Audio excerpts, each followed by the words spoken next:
I am Lisa. And I'm Eric. Do you want to improve your English easily? If so, you're in the right place.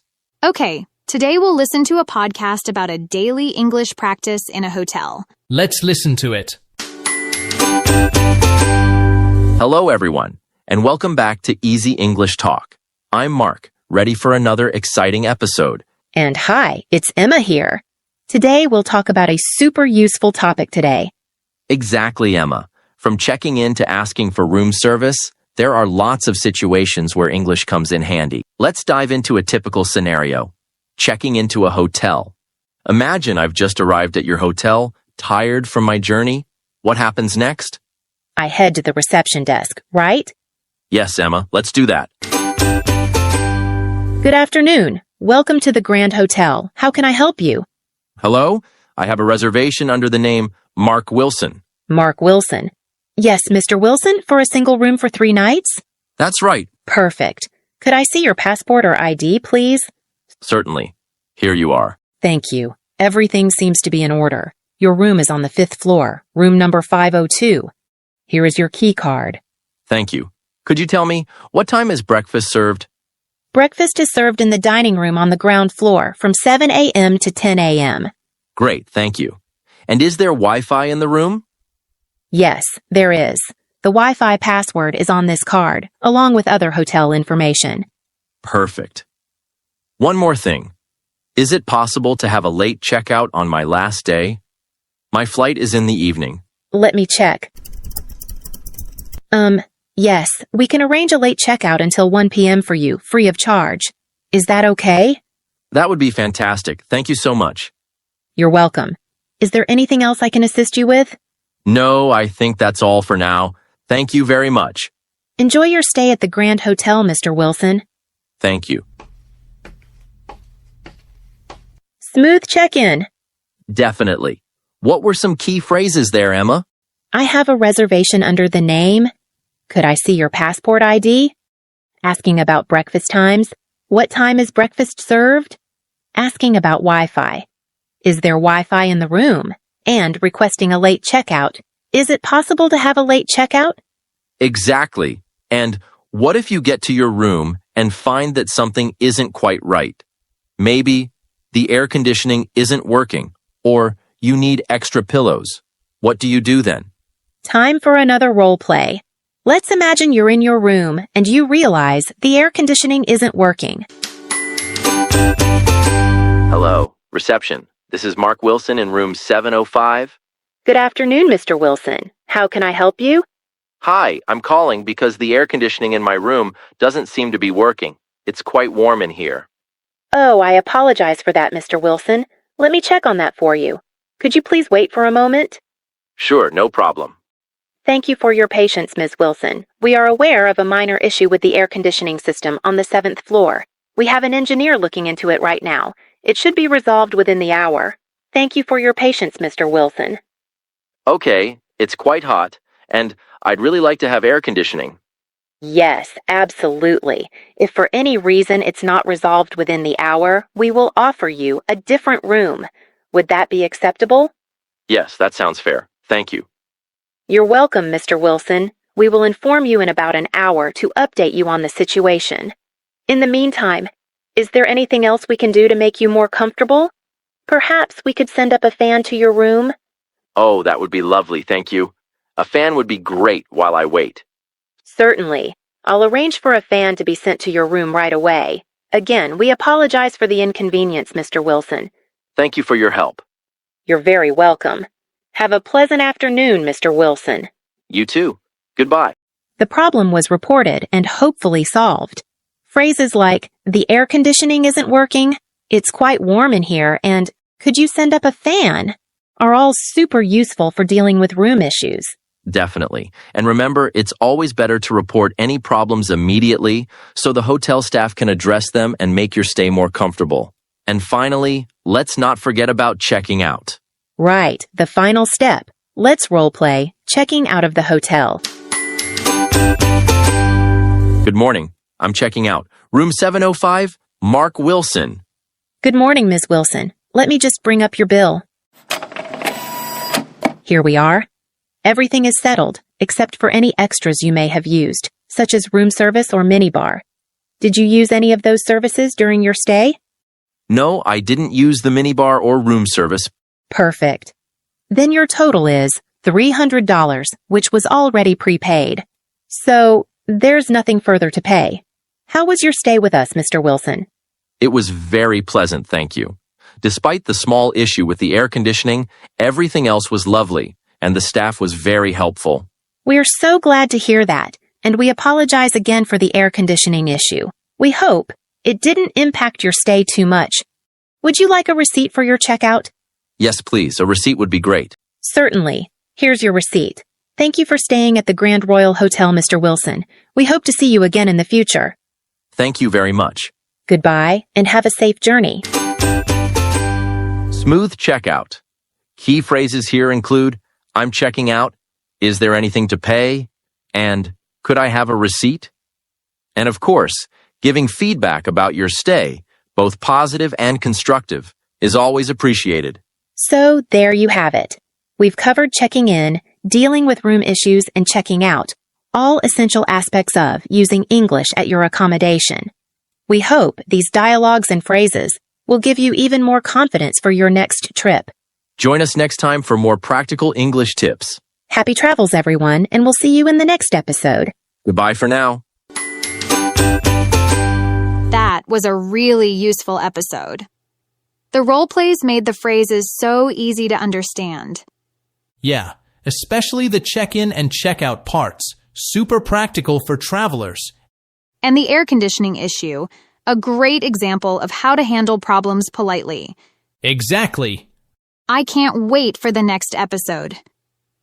All right, let's start our podcast. What are the words today, Eric? The first word today is constructive. Then we will continue with despite and aspect. Then inform. And the final one is in the meantime. Let's start with the first word, Eric. The first word is constructive. Constructive. Constructive is an adjective that means something is helpful, useful, or improving a situation rather than just criticizing. It's often used when giving feedback, advice, or suggestions. Exactly. So if someone gives you constructive feedback, they aren't just telling you what's wrong, they're helping you make it better. Imagine you give a presentation and your boss says, "That was terrible." That's not very helpful, right? No, not at all. But if your boss says, your presentation had good information, but speaking more slowly will make it even better.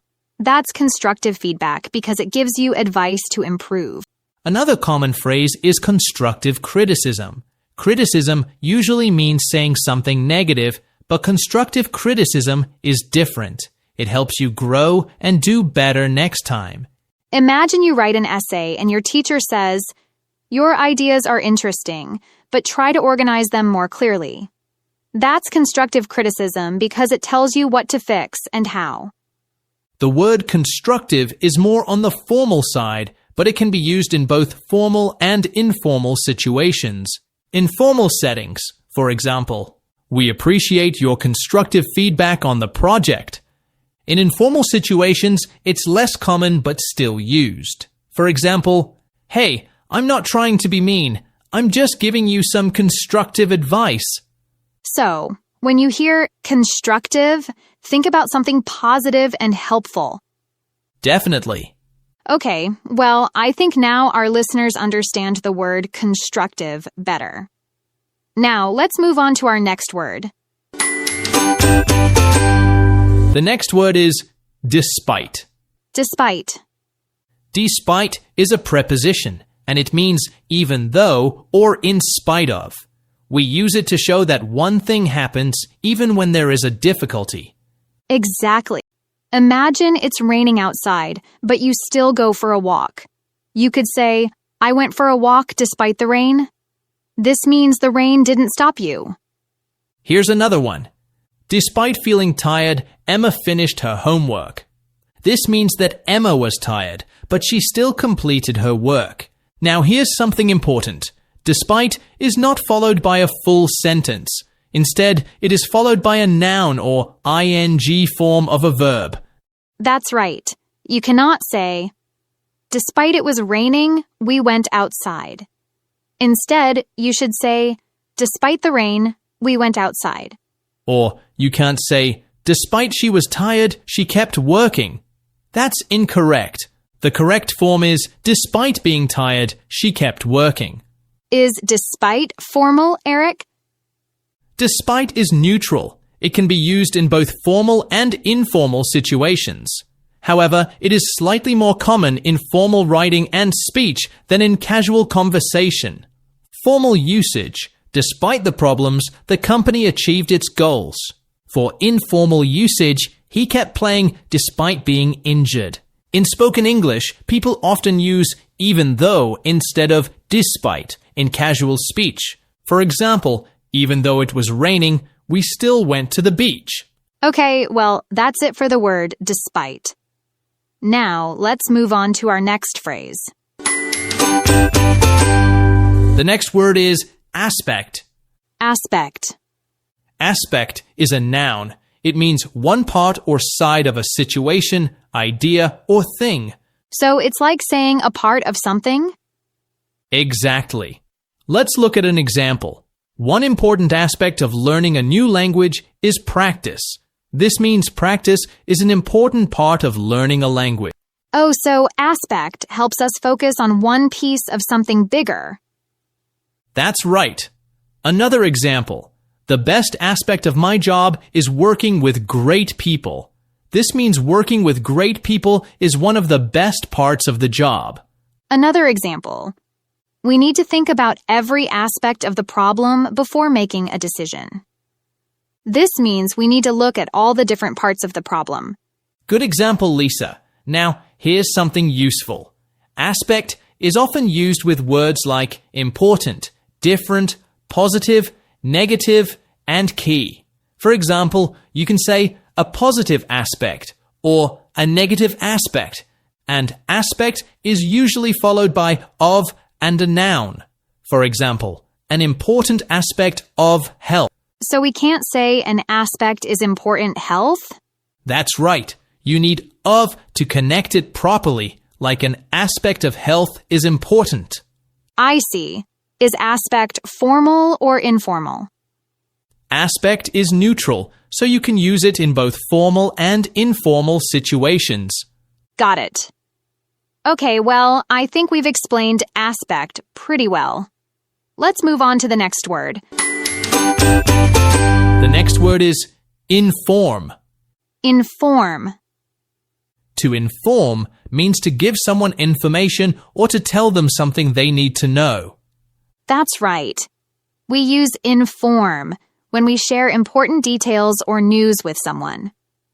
Let's start with an example. Imagine you are late for a meeting. If you call your boss and tell them, you inform them about the situation. Oh, like when my teacher informed us that the test was canceled. Exactly. Now, another way we use inform is in official situations, like when a company informs customers about new policies. Ah, like when I got an email informing me about a flight change. Perfect. Now, here's something useful. Inform is often followed by a person and about or of something. You can say, inform someone about something. She informed me about the plan. Or inform someone of something. He informed us of the problem. So when you hear inform, think about telling someone important information. Eric, but is inform formal or casual? Inform is a bit formal. In casual English, people often say tell instead. Oh, so instead of please inform me of the details, I could say please tell me the details. Yes, Lisa. Okay, well, I think now our listeners understand the word inform better. Now, let's move on to the last word of today. The last word is in the meantime. In the meantime. In the meantime is a phrase that means during the time between two events or while waiting for something to happen. Yes. We use in the meantime when we are waiting for something, but we do something else while we wait. For example, dinner will be ready in 30 minutes. In the meantime, let's set the table. This means while we wait for dinner, we will set the table. That's a great example. Here's another one. Our flight was delayed, so in the meantime, we grabbed a coffee. This means while we were waiting for our flight, we had some coffee. Another example. She is looking for a new job. In the meantime, she is working part-time. This means while she is searching for a full-time job, she has a temporary one. Now, here's something useful. In the meantime is often used at the beginning or middle of a sentence to show what is happening while we wait. It's a great way to talk about waiting and doing something else at the same time. Is in the meantime formal or casual, Eric? It's neutral, so you can use it in both formal and casual conversations. However, in very formal situations, you might say meanwhile instead. Oh, so instead of, in the meantime, we will continue our work, I could say, meanwhile, we will continue our work. Exactly, Lisa. Okay. Well, that's it for today's episode of Simply Explained English. We hope you found the words helpful and the explanations easy to understand. Thanks for listening. Keep studying your English. And stay tuned. Bye for now. I am Lisa. And I'm Eric. Do you want to improve your English easily? If so, you're in the right place. Okay, today we'll listen to a podcast about how to give your opinion. Let's listen to it. Hello, everyone, and welcome back to our podcast. I'm Mark. And I'm Emma. Today, we're talking about something we all do every day, giving opinions. That's right, Emma. Whether we're chatting about the weather or discussing big ideas, opinions are everywhere. Exactly. And in this episode, we'll explore different ways to give your opinion and express yourself clearly in English, from simple everyday situations to more thoughtful discussions. Plus, we'll look at how to disagree politely, which is super important. So, let's get started. First up, let's talk about giving opinions on everyday stuff. You know, like, is it going to rain today? Or, do you like pizza? For these situations, we can use some really easy phrases. What's a good one, Emma? I think is super common. Like, I think it's going to rain today. Perfect. Or you could say, I think pizza is delicious. Definitely. Another one is, I feel like. For example, I feel like a plant-based diet is healthier. Or, I feel like he is not telling the truth. Good example. And how about, in my opinion? Yes. In my opinion, traveling in the daytime is more convenient. It's a bit more formal, maybe. Right. So we have, I think, I feel like, and in my opinion. Makes your opinion sound natural. It's all about sharing your view in a way that invites conversation and shows that you're open to listening to others too. Exactly, Mark. And remember, these phrases work well in any casual conversation, whether you're with friends, family, or even meeting new people. Good point, Emma. Okay, so what about when you want to give an opinion that's a bit more educated or thoughtful opinions? Maybe based on something you know or have experienced. Good question. Sometimes you need to explain your idea, a bit more to be convincing. Exactly. So instead of just, I think, what can we use? The way I see it is a good one. Like, the way I see it, having health insurance is necessary because you never know when you'll need it.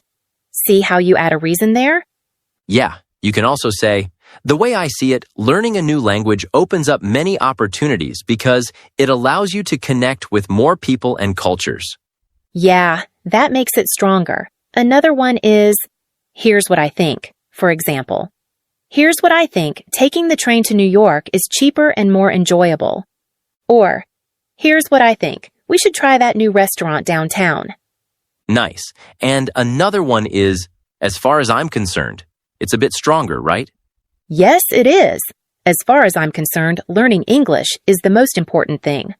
Or, As far as I'm concerned, summer is the best season of the year. Okay, and what about if you ask me? If you ask me, investing in skills is the best way to make money. It's like you're giving advice. So the key here is to add a reason to your opinion. Don't just say, I think stocks are bad. Explain why you think that. Exactly. Now, what if someone asks you directly for your opinion, like, what do you think I should do? Ah, that happens all the time. You want to be helpful, but maybe not too pushy.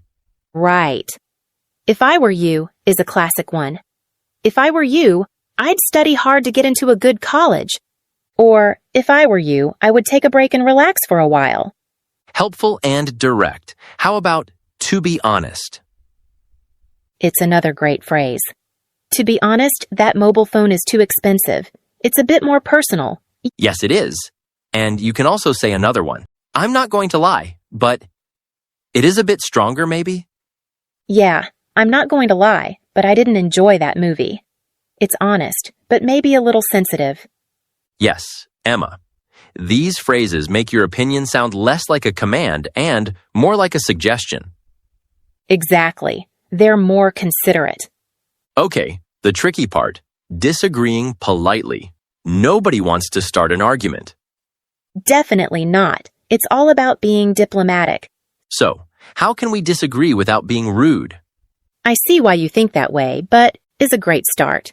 For example, I see why you think that way, but using AI in your job can actually improve efficiency. That's a good way to soften the disagreement. What about, at the end of the day, the fact is that... It's another useful phrase. At the end of the day, the fact is that happiness is more important than money.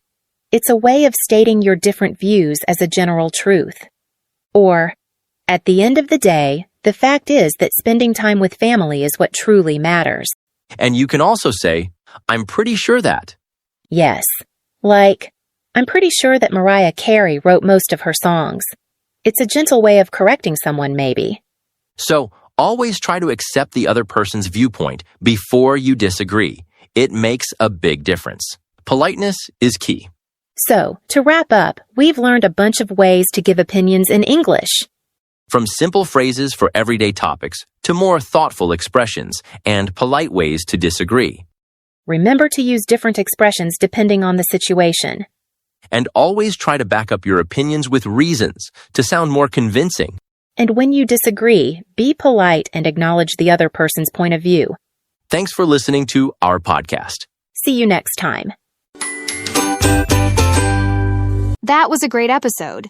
Giving opinions is such an important skill, and I think Mark and Emma explained it really well. I totally agree. They covered so many useful expressions. I liked how they showed the difference between simple opinions and more thoughtful ones. Yeah, and I found the part about disagreeing politely really useful. Sometimes it's tricky to say you don't agree without sounding rude. Exactly. I see why you think that way, but is such a nice way to soften a disagreement. I think I'll start using that more often. Me too. I think this episode will be super helpful for English learners. No doubt. All right, let's start our podcast. What are the words today, Eric? The first word today is if I were you. Then we will continue with as far as I'm concerned and feel like. Then I'm not going to lie, but, and the final one is I see why you think that way, but. Let's start with the first word. The first word is if I were you. If I were you. If I were you is a phrase we use when we give advice. It means, if I were in your situation, I would do this. Ah, so it's a way of telling someone what you think is the best thing to do. For example, if I were you, I would take an umbrella. It looks like rain. Exactly. Even though we say I were, it's not a mistake. This is called the subjunctive mood, which we use for unreal or hypothetical situations. Normally, we say I was, but in this case, we say if I were instead, and we use would in the second sentence. That's an important grammar point. And this phrase is useful in daily life. Like, if I were you, I would study more before the test. Yes. Or, if I were you, I wouldn't buy that phone. It's too expensive. So we can use if I were you with would or wouldn't to give advice. Yes, Lisa. But is it formal or informal, Eric? It's neutral. You can use it in both formal and informal situations. That makes it really handy. Let's practice with a quick game. I'll give a situation and you use if I were you. Sounds good. Okay, first one. I have a headache. If I were you, I would take some medicine and rest. Nice. One more. I don't know if I should apply for the job. If I were you, I would apply. You have nothing to lose. Perfect. Okay, well, that's it for the phrase, if I were you. Now, let's move on to our next phrase. The second word is feel like. Feel like. Feel like has two important meanings. First, when we want to say we have a feeling or opinion about something, it often means we guess or sense something. But if you use it with a full sentence? Yes, Lisa. Feel like plus a full sentence. For example, I feel like it's going to rain. This means I think it will rain soon. Another example. I feel like he is not happy today. This means I think he is sad. So it's like saying I think, but with a bit more emotion or intuition. Yes. Now let's move on to the second use. Feel like plus doing something. This means you want to do something or are in the mood for it. Yes. For example, I feel like going for a walk. This means I want to go for a walk. That's a great example. Here's another. They feel like watching a movie tonight. This means they want to watch a movie. Like, I feel like eating ice cream. That means I want ice cream right now. So, feel like doing something is all about your mood or desire. Yes, Lisa. And remember, after feel like, if we use a verb, it must be with ing. For example, I feel like eating ice cream, not I feel like eat ice cream. And if we use a full sentence, it follows the subject plus verb structure. Like, I feel like she is tired. It means I think she is tired. That's right. These phrases are super useful in daily English. Okay. Well, I think now our followers understand feel like better. Now, let's move on to our next word. The next phrase is, as far as I'm concerned. As far as I'm concerned. As far as I'm concerned is used when you want to express your personal opinion about something. It's similar to saying in my opinion or the way I see it. Let's say we're talking about pizza. I might say, as far as I'm concerned, New York has the best pizza in the world. Oh, interesting. But as far as I'm concerned, Italian pizza is the best. See what we did there? We both used the phrase to give our personal opinions. Yes. And notice that this phrase is often followed by a statement that shows what you think. Right. Let's look at another example. Imagine a conversation about a movie. Okay. I might say, as far as I'm concerned, that movie was way too long. And someone else might say, really? As far as I'm concerned, it was amazing. So, it's a great way to politely express what you think, even if others disagree. That's true. And this phrase is neutral, which means you can use it in both casual and professional situations. Let me give one last example. As far as I'm concerned, the best way to relax is to read a book with a cup of tea. And as far as I'm concerned, it's going for a walk in the park. See? It's easy to use. Yes, easy peasy. Okay, well, let's move on to the next word. The next phrase is, I'm not going to lie, but... I'm not going to lie, but... We use this phrase when we want to be honest about something, even if it's a little surprising, personal, or maybe not what others expect. It's a way to introduce our true feelings or opinions. Right. So if I say, I'm not going to lie, but I ate way too much cake at the party, it means I'm admitting something honestly. Exactly. It can be used for both positive and negative statements, like, I'm not going to lie, but that was the best vacation ever. Or, I'm not going to lie, but your singing is interesting. Ouch! That last one sounded a little too honest. Ha ha ha. Yeah, sometimes this phrase can soften a negative comment. It's like saying, I don't want to be mean, but I have to be honest. And sometimes people use it just to add emphasis, even when they don't need to. Like, I'm not going to lie, but this pizza is amazing. You could just say, this pizza is amazing.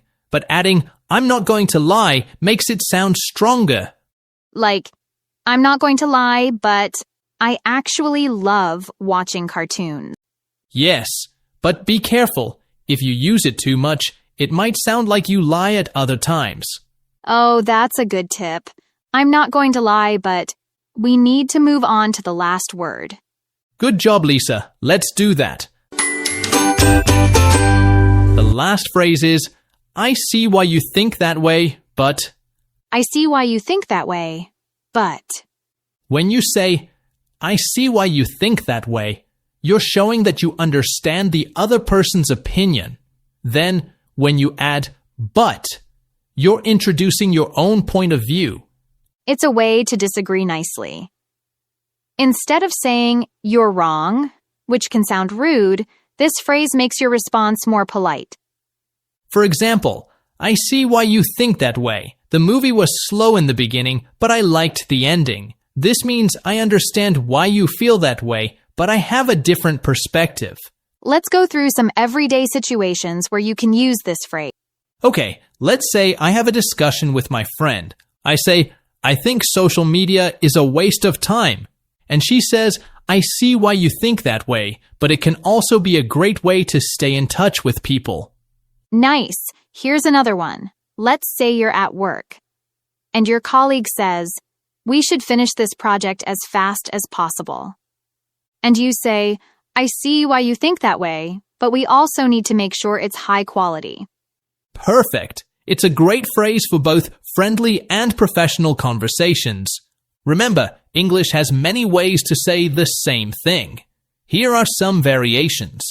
Instead of, I see why you think that way, but you can say, I understand your point, but I get where you're coming from, but I respect your opinion, but... Okay. Well, that's it for today's episode of Simply Explained English. We hope you found the words helpful and the explanations easy to understand. Thanks for listening. Keep studying your English. And stay tuned. Bye for now.